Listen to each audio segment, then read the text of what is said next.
ये कहानी एक चुड़ैल की है। एक सत्य और आंखों देखी घटना है। हमारा गांव गोंडा जिले में पड़ता है।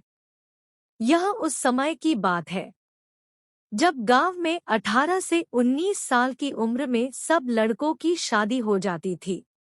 उनमें से एक मेरा मित्र रमाकांत भी है।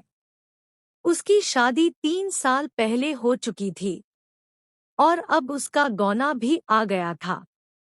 उसकी बीवी बहुत निडर थी।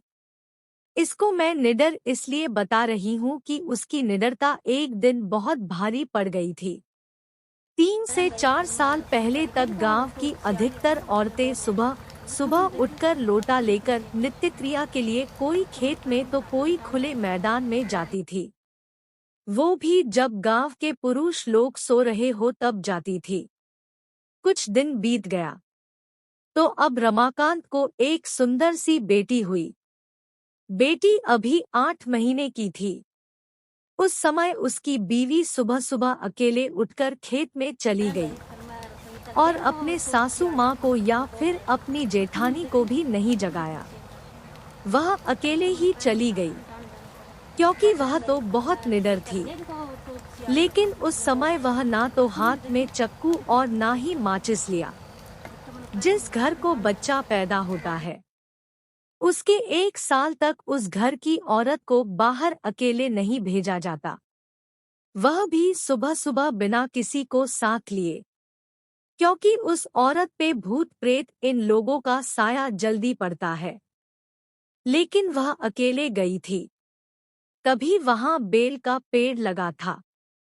उस पर एक चुड़ैल घूम रही थी जो इसके साथ नहीं आना चाहती थी, लेकिन फिर भी वह आ गई।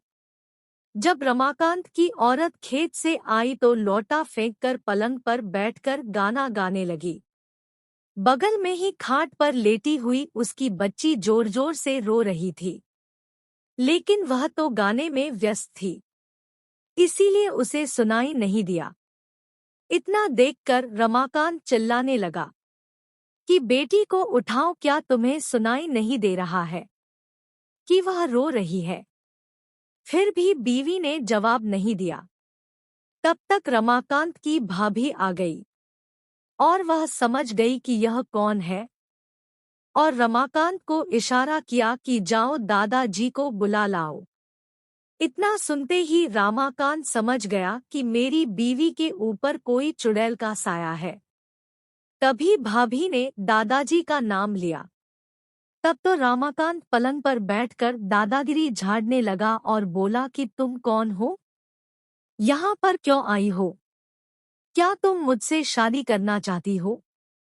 तब तक गांव की कुछ औरतें और कुछ पुरुष मजा लेने के लिए इकट्ठा हो गए। चुड़ैल ने कहा कि मुझमें तुम्हें क्यों दिलचस्पी हो रही है?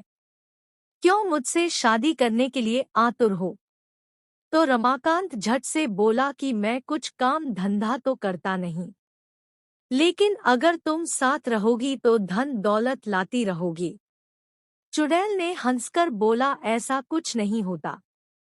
हमारे में भी कोई ना कोई मुखिया जरूर रहता है जो धन दौलत की रखवाली करता है।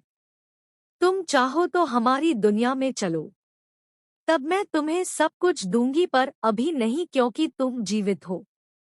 रमाकांत समझ गया कि अब मेरे हाथ कुछ नहीं आने वाला है, तो उसने बोला कि ब्राह्मण परिवार में आते हुए तुम्हें डर नहीं लगा? और नीचे बैठे हुए सब लोग मजे लेते हंस रहे थे। तब तक दादाजी भी आ गए और बोला कि यहाँ से सब लोग हट जाओ और अपने अपने घर जाओ। इतने में रमाकांत की बीवी भी पलंग से नीचे उतरकर सिर पर पल्लू डाल दिया और चुड़ैल भी चली गई। तब रमाकांत मन ही मन बड़बड़ाने लगा कि इनको भी अभी आना था। अगर थोड़ी देर बाद आते तो क्या पता मैं भी मालामाल हो जाता। बेचारा रमाकांत बहुत दुखी हो गया। ऐसी इंटरेस्टिंग कहानियां के लिए लाइक करें, सब्सक्राइब करें, जिससे आप ऐसी कहानी और सुन सकते हैं। धन्यवाद।